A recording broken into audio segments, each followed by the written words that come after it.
జై శ్రీరామ్. శ్రీమాత్రే నమః. శ్రీ గురుభ్యో నమః. 2024 సంవత్సరం నవంబర్ 17వ తారీఖు నుంచి 2024 సంవత్సరం నవంబర్ 23వ తారీఖు వరకు ఈ వారం పర్యంతం కూడా, ఈ వారాంతము ద్వాదశ రాశుల వాళ్ళకి గోచర గ్రహస్థితుల రీత్యా ఎలాంటి ఫలితాలు రాబోతున్నాయి, ఈ గోచర గ్రహస్థితులు ఏ ఏ రాశుల్లో గోచర గ్రహస్థితులు స్థితులై ఉన్నారో మనం ఒకసారి చూద్దాం. వృషభ రాశిలో వక్రించిన గురు భగవానుడి సంచారము, కర్కాటక రాశిలో మంగళ సంచారము, కన్యా రాశిలో కేతు భగవానుడి సంచారము, వృశ్చిక రాశిలో రవి బుధుల సంచారము, ధనుసు రాశిలో శుక్రాచార్యుల వారి సంచారము, కుంభరాశిలో శనీశ్వరుని సంచారము, ఆఖరిదైన మీనరాశిలో రాహు భగవానుడి సంచారము. ఇవి గోచర గ్రహస్థితుల గోచర గ్రహస్థితులు. ఈ గోచర గ్రహస్థితులు ఈ వారంలో ద్వాదశ రాశుల వాళ్ళకి ఏ విధమైన ఫలితాలను ఇవ్వబోతుందో ఇప్పుడు మనం చూద్దాము. ఇది చూడడానికి మునుపుగా ఈ వారంలో గోచర గ్రహస్థితిలో ఒక చిన్న విశేషాంశము. ఒకటి పరివర్తన యోగము, గురు శుక్రుల పరివర్తన యోగము. దీని గురించి ఆల్రెడీ వీడియోస్ అప్లోడ్ చేయడం జరిగింది మన ఛానల్లో. ఇంకొక విశేషాంశం ఏంటంటే ఈ వారం కూడా పరివర్తన యోగం మనకి అప్లికేబిలిటీ ఉంటుంది ఈ వారము. ఇంకొక విశేషాంశం ఏంటంటే గురు భగవానుడి యొక్క శుభదృష్టి వక్రించినా సరే ఆయన దృష్టి రవి బుధుల మీద పడింది. సో వీరి పరస్పరము రవి బుధులు గురు భగవానుడిని చూడటం, అలాగే గురు భగవానుడు రవి బుధుల్ని చూడడం, ఇదొక విశేషం. అయితే దీంట్లో ఇంకొక విశేషాంశం ఏముందంటే శనీశ్వరుడు దశమ దృష్టితోటి రవి మరియు బుధుడు ఇద్దరిని కూడా వీక్షిస్తూ ఉన్నాడు. శనీశ్వరుడి దృష్టి రవి మీద పడడం వల్ల దశమ దృష్టి, అలాగే బుధుడి మీద పడడం, మళ్ళీ వీళ్ళిద్దరూ తిరిగి శనీశ్వరుని చూడట్లేదు, శనీశ్వరుడు మాత్రమే వీళ్ళిద్దరిని చూస్తున్నాడు. సో రవి బుధుల మీద ఈ వారము గురు భగవానుడి యొక్క దృష్టి ఉంది, శనీశ్వరుడి యొక్క దృష్టి ఉంది, అలాగే శుక్రాచార్యుల వారి ఆచ్ఛాదన ఉంది. ధనుసు రాశిలో వారు సంచారం చేస్తూ ఉన్నారంటే దైత్య గురువైన శుక్రాచార్యుల వారు వారి ఆచ్ఛాదన రవి బుధుల మీద ఉంది. ఇవి ఒక స్పెషల్ అంశాన్ని సూచిస్తే అది నేను మొదటగా చెప్తాను. గవర్నమెంట్ ఎంప్లాయీస్కి, అలాగే గవర్నమెంట్ ఉద్యోగం కోసం ప్రయత్నం చేయాలనుకునే వాళ్ళకి ఇప్పుడు నేచర్ ఒక అవకాశాన్ని ఇస్తుంది. ఇది ఒక శుభకర్తరి. శుక్ర భగవానుడు ఛాయలో రవి బుధులు ఉన్నారంటే ఇది ఒక శుభకర్తరి అని చెప్పచ్చు. సో గవర్నమెంట్ పనుల కోసం ఎవరైనా ప్రయత్నం చేస్తూ ఉంటే ఆలస్యం చేయకుండా వేగవంతంగా మీ పనులు మీరు నిదానంగా ఉంటే కనుక ఇంకొంచెం స్పీడ్ పెంచితే కనుక ఇప్పుడు గోచారంలో అనుకూలంగా ఉంది కాబట్టి ఇవి అవ్వడానికి మంచి అవకాశం ఉంటుంది. ఓవరాల్గా రవి బుధుల మీద శుక్ర భగవానుడు ఆచ్ఛాదన ఉండడము, అలాగే గురు భగవానుడు శుభదృష్టి ఉండడం, శనీశ్వరుడి దృష్టి ఉండడం, ఎలాంటి ఫలితాలు ఏ ఏ రంగాల వాళ్ళకు ఓవరాల్గా మనం చూద్దాం. తర్వాత విడివిడిగా ద్వాదశ రాశుల వాళ్ళకి ఎలాంటి అప్లికేబిలిటీ ఈ వారం ఉంటుందో మనం చూద్దాము. ఓవరాల్గా మనం చూస్తే కనుక ఫైనాన్స్ మ్యాటర్స్లో ఎస్పెషల్లీ బ్యాంకింగ్ సెక్టారు, ఫైనాన్స్ వ్యాపారం చేసే వాళ్ళకి, అలాగే ఏదన్నా అంటే ఫైనాన్స్ రిలేటెడ్ సబ్జెక్ట్స్ చదవాలనుకున్న వాళ్ళకి, ఫైనాన్స్ రిలేటెడ్ సబ్జెక్ట్స్లో డీప్గా బాగా పరిశోధించాలనుకున్న వాళ్ళకి, లేదా ఏదైనా విషయంలో డీప్ రీసెర్చ్ వెళ్ళాలనుకునే వాళ్ళకి, ఏదైనా ఒక సబ్జెక్టు లెర్న్ చేయాలనుకునే వాళ్ళకి ఇప్పుడు చాలా బాగా ఉంది. అంటే ఒక రకంగా ఇండైరెక్ట్గా ఈ వారము మీరు చేసే ఏవైతే స్టడీస్ ఉంటాయో అవన్నీ కూడా, అంటే స్టడీస్ అంటే ఒక విద్యార్థినులకే ఉండాలని ఎప్పుడూ ఉండదు కదా. మనం ప్రతి ఒక్కళ్ళం కూడా జీవితంలో విద్యార్థులమే. పిల్లలైతే బుక్ నాలెడ్జ్ ఉంటుంది, మనకేంటంటే లౌకిక నాలెడ్జ్, ఆధ్యాత్మిక జ్ఞానం ఇవన్నీ కావాలి. ఏం చేస్తే మన లైఫ్ స్టాండర్డ్స్ పెరుగుతాయో అలాంటి వాటిల గురించి ఫోకస్ పెట్టడానికి ఈ వారం, అలాంటి వాటిల గురించి రీసెర్చ్ చేయడానికి కూడా ఈ వారం చాలా అంటే చాలా అనుకూలంగా ఉంది. సో ఎంత డీప్గా ఇన్క్లైన్ అవ్వగలిగితే, ఎంత డీప్గా రీసెర్చ్ వర్క్ చేయగలిగితే, అందులో వృశ్చిక రాశి అంటేనే డీప్గా డిక్ చేయడం ఉంటుంది. సో ఎంత చక్కగా ఇన్వాల్వ్ అవ్వగలిగితే, ఎంత లోతుగా అధ్యయనం చేయగలిగితే, ఏదైనా విషయానికి అధ్యయనం చేయాలని అనుకుంటే కనుక ఇప్పుడు చాలా మంచి శుభ సమయము. వాటన్నిటికీ కూడా గోచారంలో చాలా అనుకూలతలు కలిగిస్తూ ఉంది. అందులో రవి బుధుల కలయిక చాలా మంచిది. కాలపురుషుడు కుండలిలోంచి 5th and 6th లార్డ్ అవ్వడం వల్ల వీళ్ళిద్దరి కలయిక, అంటే 3rd 5th బుధుడికైతే 3rd 6th lordship వచ్చింది. మనకి సూర్యనారాయణ మూర్తికి అయితే 5th లార్డ్షిప్ వచ్చింది. సో ఎక్కువగా అంటే మీ ఆలోచనలు మీరు కార్యరూపం దాల్చడానికి అన్నిటిని అధిగమించుకుంటూ అందరికీ కూడా ఈ పాయింట్ అప్లికేబిలిటీ ఉంటుందండి.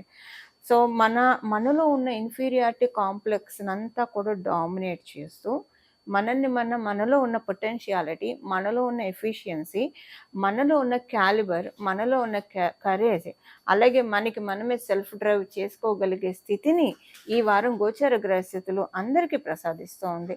మీరు ఏ రంగంలో ఉన్నారో ఆ రంగంలో ముందుకు దూసుకుపోవడానికి మీ వంతు ప్రయత్నం మీరు కొంచెంగా చేస్తే చాలు, డెస్టినీ అన్నీ అనుకూలపరుస్తుంది.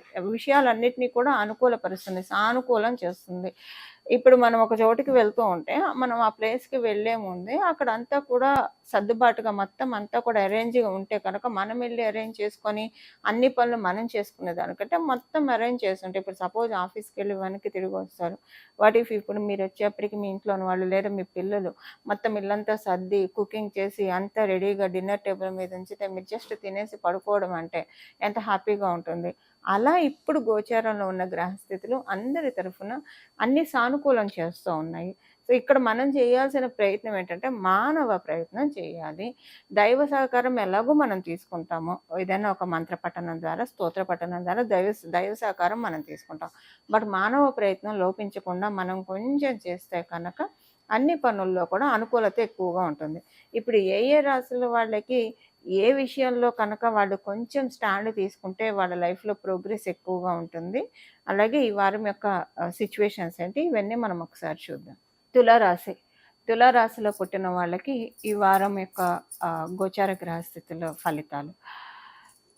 మీకు ఆదాయపరంగా ఫైనాన్షియల్ మ్యాటర్స్‌లో అనుకూలతలు చాలా చూస్తారు.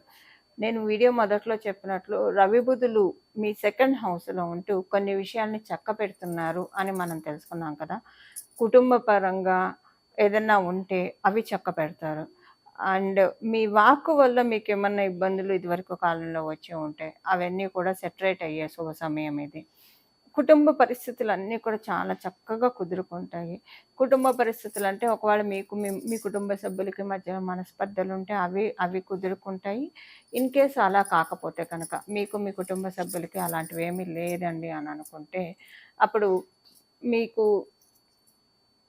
ఆదాయపరంగా కొంత మీ కుటుంబానికి ఇప్పుడు ఎవరెంత సంపాదించినా, ఏం చేసినా కూడా కుటుంబ సభ్యుల కోసమే కాబట్టి, సో, కుటుంబ సభ్యులకి మీరు ఏదన్నా చేయగలిగే స్థితికి మీరు ఈ వారం రీచ్ అవుతారు. అంటే కొంత మీ ఇన్‌కమ్ స్టాండర్డ్స్ విషయాల్లో, ఇలాంటి విషయాల్లో మీకు అనుకూలతలు చాలా ఎక్కువగా ఉన్నాయి.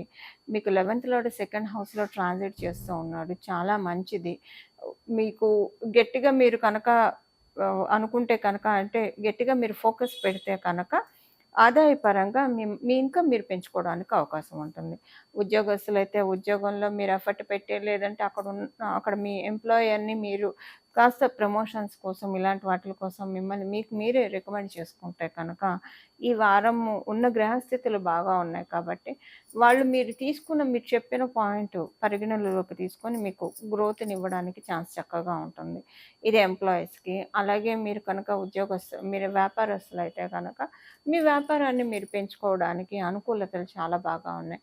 కొంచెం ఇదివరకు చేసిన దాని మీద ఇంకా కాస్త కొంచెం ఎక్కువగా గట్టి ప్రయత్నాలు చేస్తే కనుక బావుంటుంది ఈ వారం. అంటే వ్యాపారస్తులకు అందరికీ కూడా చాలా మంచి శుభ సమయం ఈ వారం ఉంది. అంటే ఓవరాల్‌గా ఒక్క మాటలో చెప్పాలంటే ఉద్యోగస్తులకి, వ్యాపారస్తులకి అందరికీ కూడా అన్నీ కూడా చక్కబడే సమయము. ఏదన్నా కాంప్లికేటెడ్ థింగ్స్ ఉంటే కనుక అవి అన్‌కాంప్లికేట్ అవుతాయి. ఏదైనా థింగ్స్ ఫ్రీజ్ అయిపోయి ఉంటే అవి అన్‌ఫ్రీజ్ అవుతాయి. ఇలాంటి వాటన్నిటికీ కూడా ఈ వారం చాలా చక్కటి అవకాశం ఉంది. అలాగే ఇంకొకటేంటంటే మీకు వ్యయాధిపతి, నవమాధిపతి అయిన బుధ భగవానుడు మీకు సెకండ్ హౌస్‌లో ట్రాన్సిట్ చేస్తున్నాడు. కొంత కుటుంబ సభ్య అంటే ఏదైనా ఒక శుభకార్యానికి డబ్బు ఖర్చు అవ్వచ్చు. లేదంటే ఒక పుణ్యక్షేత్రానికి వెళ్ళడం వల్ల డబ్బు ఖర్చు మీకు లేదా మీ కుటుంబంలోని వాళ్ళకి చోటు చేసుకుంటుంది. సో, డబ్బు ఖర్చు అయితే ఉంటుంది. ఒక గెట్ టుగెదర్ వల్ల కావచ్చు, ఒక శుభకార్యం వల్ల కావచ్చు, ఒక పుణ్యక్షేత్రానికి వెళ్ళడం వల్ల కావచ్చు, దేనికో దానికి ఒక ప్లెజర్ ట్రిప్ వల్ల కావచ్చు, దేనికో దానికి కొంత డబ్బు ఖర్చు అయితే ఈ వారము తులారాశిలో పుట్టిన వాళ్ళకి ఉంటుంది. అలాగే ఆరోగ్య సమస్యలేమైనా ఉంటే మీకు, మీ కుటుంబ సభ్యులకి అవన్నీ కూడా సెటరేట్ చేసుకోవడానికే మంచి అవకాశం ఉంది. ఎక్కువగా అసలైతే ఆరోగ్య సమస్యలు లేకపోతే కనుక ఈ వారం ఇంకా ఆరోగ్యం చాలా మెరుగుపడుతుంది. మెరుగుపడే విధంగా మీరు డైట్ అది మీరు సూచించగలుగుతారు. మీరు కూడా కేర్ తీసుకోగలుగుతారు. సపోజ్ ఒకవేళ ఆరోగ్య సమస్యలు ఉంటే కనుక అవన్నీ కూడా కొంత కామ్ డౌన్ అవుతాయి. హమ్మయ్య! పర్వాలేదు. మరి ఇంతకు ముందున్నంత ఘోరంగా ఇప్పుడు లేదు. మీకు కావచ్చు, మీ ఇంట్లో వాళ్ళకి కావచ్చు అని అనుకునే ఛాన్సెస్ చాలా చక్కగా ఉన్నాయి. ఈ వారం ఉన్న గోచార గ్రహస్థితుల రీత్యా. ఇవి ఈ వారం యొక్క గోచార గ్రహస్థితుల ఫలితాలు తులారాశిలో పుట్టిన వాళ్ళకి. ఈ వారం చేసుకోవాల్సిన పరిహారము. ఈ వారం చేసుకోవాల్సిన పరిహారము ప్రతిరోజు కూడా మీ ఇంటి దగ్గర గోశాల ఉంటే గోశాలకు వెళ్ళి గోమాతకి ఏదన్నా గ్రాసం తినిపించడం ఈ వారం మొత్తం కూడా మీకు మీకు శక్తి కలిగిన దాంట్లో. ఒకవేళ గోశాలలు మీ ఇంటి దగ్గర లేవు, మీ ఇంటి దగ్గర ఆవులు తిరుగుతూ ఉంటాయి, వాటికైనా రోజు ఏదో ఒక రకమైన ఆహారాన్ని పెట్టడము, అవి తిని అవి హరాయించుకోగలిగే ఆహారాన్ని మాత్రమే మనం పెట్టాలి. ఇదొకటి మనం పరిగణనలోకి తీసుకోవాలి. ఇది సపోజ్ ఒకవేళ గోమాత లేకపోతే కనుక మీ ఇంటి దగ్గర గోశాలలు లేవు లేదా గోమాత లేదు, ఈ వారం మొత్తం కూడా చక్కగా మీ పేరెంట్స్ బ్లెస్సింగ్స్ తీసుకోవడానికి ప్రయత్నించండి. ప్రతిరోజు కూడా పేరెంట్స్ బ్లెస్సింగ్స్ తీసుకోవాలి మనం.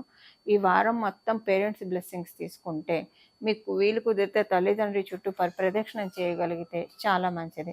ఒకవేళ మీరు హాస్టల్లో ఉన్నారు లేదా మీరు విదేశాల్లో ఉన్నారు లేదా ఏదైనా కారణాల రీత్యా మీ తల్లిదండ్రులు మీ దగ్గరలో లేరు, మీకు అందుబాటులో లేరు అని అనుకుంటే కనుక ప్రతిరోజు ఏదో ఒక దేవాలయానికి వెళ్ళేసి రండి. మీ ఇంటి దగ్గర ఒక దేవాలయం అయితే ఉంటుంది కదా, ఏదో ఒక దేవాలయానికి ప్రతిరోజు వెళ్ళేసి రావడం ఈ వారం ఖచ్చితంగా చేస్తే కనుక ఈ వారంలో ఉన్న గోచార గ్రహస్థితులు మనకి పనులన్నీ కూడా సానుకూలం చేసి పెడతాయి. సపోజ్ ఆడవాళ్ళు ఒకవేళ పీరియడ్స్లో ఉంటే వారంలో 4 రోజులు వెళ్ళిపోతాయి, ఇంకా 3 రోజులే మిగులుతాయి. అప్పుడు ఏంటండి పరిస్థితి? లేదా ఒకవేళ వెళ్ళలేకపోతే టెంపుల్కి వెళ్ళే అవకాశం లేని వాళ్ళకి అవకాశం ఉంటే వెళ్ళడమే ఉత్తమం. ఇన్ కేస్ ఒకవేళ ఏదైనా కారణాల రీత్యా వెళ్ళడానికి అవకాశం లేకపోతే మీ వర్క్ షెడ్యూల్ రీత్యా కొంతమందికి షిఫ్ట్లు ఉంటాయి, అప్పుడు ఒక్కొక్కసారి వెళ్ళడానికి సాయంత్రం పూట అయినా వెళ్ళొచ్చు, వెళ్ళడానికి అవ్వకపోతే కనుక అప్పుడు ఏదో ఒక భగవన్నామాన్ని మీరు జపించడానికి ప్రయత్నించండి. మీకు ఇష్టదైవం యొక్క నామస్మరణ చేసుకోండి. ఈ వారం మొత్తం కూడా మీరు ఏ పనిలో ఉన్నా సరే నామజపం ఖచ్చితంగా మీరు 24/7 చేయడానికి ప్రయత్నించండి. బట్ ఏదన్నా కనుక ఒక నామాన్ని నేను సూచించాల్సి వస్తే కనుక ఈ నామాన్ని జపిస్తే చాలా మంచిది. శ్రీ గురుదత్త, జై గురుదత్త, శ్రీ దత్త శరణం మమ.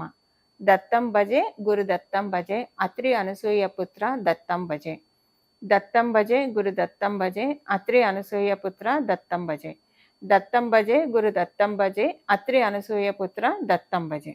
ఈ నామాన్ని స్మరించుకోవడం వలన ఈ వారం అంతా కూడా ఏ అవస్థలో మీరు ఈ రెమెడీలన్నీ చేసిన గోశాలకు వెళ్ళగలిగి, పేరెంట్స్కి చేయగలిగి, టెంపుల్కి వెళ్ళగలిగి ఈ నామాన్ని స్మరించుకుంటే ఇంకా సూపర్, చాలా బాగుంటుంది. వీటిలో ఎన్ని పాసిబుల్ ఉంటే అన్నీ చేయండి. లేదు ఏదో ఒకటే చేయగలుగుతామంటే మీ చాయిస్ అండి. ఏదైనా సరే ఈ వారంలో ఇప్పుడు మనం తెలుసుకున్న వాటిలో ఏదైనా ఒకటి చేయడానికి ప్రయత్నిస్తే ఇప్పుడు పనులన్నీ కూడా మనకి భగవంతుడు చక్కబెట్టేస్తాడు. ఆ పనులన్నీ కూడా ఎక్కువగా మన మీద స్ట్రెస్ పడకుండా పనులన్నీ కూడా వేగవంతంగా అవుతాయి. సో వేగవంతంగా చేయగలిగే స్థితికి మనల్ని మనం తెచ్చుకోగలుగుతాం. ఈ డ్రైవ్‌ని మీరు పెంచుకోవడానికి ఇప్పుడు కార్‌లో అయినా డీజిలో లేదా గ్యాసో నింపితేనే ముందుకు సాగుతున్నాయి. సో గోచారంలో ప్లానెట్స్ డీజిల్‌ని, గ్యాస్‌ని చక్కగా నింపుతున్నారు. చాలా దూరం డ్రైవ్ చేయడానికి నింపుతున్నారు. సో వాటిల్ని మనం ఇంకా ఎక్కువగా మీ జన్మజాతకం ఒకవేళ దానికి ఓకే చేస్తూ ఉన్నా లేకపోయినా ఆ డీజిల్‌ని ఎక్కువ మీరు ఫుల్ ట్యాంక్ చేయించుకోవాలనుకుంటే చాలా దూరం ప్రయాణించవచ్చు కాబట్టి. కార్‌లో డీజిల్ ఫుల్ ట్యాంక్ వేరు, మన లైఫ్‌లో ఫుల్ ట్యాంక్ వేరు. ఇది చాలా అంటే ఒక 3 ఇయర్స్ వరకు మనకు డ్రైవ్ చేయగలుగుతాం. మనం చాలా బాగా డ్రైవ్ చేయగలుగుతాం. అంటే మంచి లీడ్‌గా వెళ్ళగలుగుతాం. మంచి కెరియర్ ప్రోగ్రెషన్ ఉంటుంది. సో అది పర్సనల్ లైఫ్‌లో కావచ్చు, కెరియర్ పరంగా కావచ్చు. దానికి ఇప్పుడు మనం తెలుసుకున్న ఈ రెమెడీస్ చేసుకుంటే కనుక మనం కూడా ప్రయత్నపూర్వకంగా భగవంతుడి నుంచి ఆశీస్సులు అందుకున్న వాళ్ళమవుతాం. మానవ ప్రయత్నం, దైవ సహకారం ఈ 2 ఎప్పుడైతే మనకుంటాయో మనం అనుకున్న పనులన్నీ కూడా ఇన్ టైమ్ యాప్ట్‌గా వెళ్తుంది. దేనికి కూడా మనం ఆలోచించక్కర్లేదు. సో ఇలాగా మన లైఫ్ యాప్ట్‌గా వెళ్ళడానికి ఇలా ఈ పరిహారాలు చేసుకొని భగవంతుడి పాదాలను ఆశ్రయించాలి. మనమందరం కూడా చక్కగా భగవంతుడు పరిరక్షణలో, భగవంతుడు అనే గొడుగు నీడలో చక్కగా ఉండాలని చెప్పి నేను కూడా మనస్ఫూర్తిగా భగవంతుడిని కోరుకుంటూ మంగళం. నమో భగవతే వాసుదేవాయ.